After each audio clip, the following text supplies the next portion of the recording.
അങ്ങനെ സിനിമ അഭിനയിക്കും. അല്ലാതെ എങ്ങനെ ഒരു അഭിനയത്തിന് ഒരു പരിചയമില്ലാത്ത ഒരാൾ അതിനെ ഒരു പരിചയമില്ല. ഞാൻ ചെന്ന് ജോർജ് സാറിൻ്റെ മുമ്പിൽ നിൽക്കുമ്പോൾ ഇദ്ദേഹം പറഞ്ഞു തരുന്നത് അങ്ങനെയാണ്, ഭയങ്കര രസമാണ്.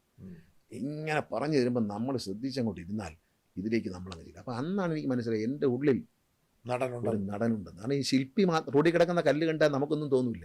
ഇത് മരുവെല്ലാം കെട്ടാൻ വേണമെങ്കിൽ അങ്ങോട്ട് മാറ്റിയിട്ട് ഇനി കാല് തട്ടും എന്ന് വിചാരിക്കും. പക്ഷേ ശില്പി കണ്ടാൽ ശില്പി അതിൽ മനോഹരമായ ഒരു സുന്ദരമായ രൂപം ശില്പിക്ക് കാണാൻ പറ്റുമെന്ന് പറഞ്ഞു നടക്കുന്ന നമ്മളൊരു കല്ലായിരുന്നു. ആ കല്ലിൻ്റെ ഉള്ളിൽ കെ ജി ജോർജ് എന്ന മഹാനായ സംവിധായകന് ഒരു നടനെ കണ്ടെത്താൻ പറ്റി എന്നുള്ളതാണ്. പിന്നീട് ആ സിനിമ ഇപ്പോഴും പ്രസക്തമാണ്. ഇരകൾ എന്ന സിനിമ ഇപ്പം ന്യൂ ജനറേഷൻ ഏറ്റവും കൂടുതൽ കാണുന്ന സിനിമ ഇരകൾ. അതെ അതെ, വളരെ ഒരു ഡിഫറൻ്റ് ആയിട്ടുള്ള ഒരു സബ്ജക്റ്റും ഒരു കാര്യം. അതെങ്ങനെ ആ ഒരു റോളിലേക്ക് പെട്ടെന്ന് എത്തപ്പെട്ടോ? അല്ല, ഇദ്ദേഹം പറഞ്ഞു തരുമ്പോൾ ഞാൻ അതിലേക്ക് അങ്ങ് വരികയായിരുന്നു. അതെന്തുകൊണ്ടെന്ന് എനിക്കറിയാം. ഒരു വാസന ഉള്ളിൽ ഉണ്ടായിരുന്നു. എൻ്റെ അമ്മ വിമൻസ് കോളേജിൽ പഠിക്കുന്ന കാലത്ത് ബെസ്റ്റ് ആക്ട്രസ് ആയിരുന്നു.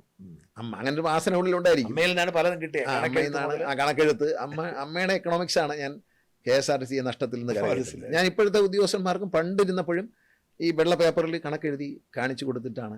ഇപ്പോഴത്തെ ഫൈനാൻസ് ഓഫീസർക്കും ഞാനാണ് പറഞ്ഞു കൊടുക്കുന്നത്. ഇന്ന ആ കടം തീർക്കാം, ഇങ്ങനെ ചെയ്യാം, ഇങ്ങനെ ചെയ്യാമെന്ന് പറഞ്ഞ അമ്മയുടെ പരിപാടിയാണ്.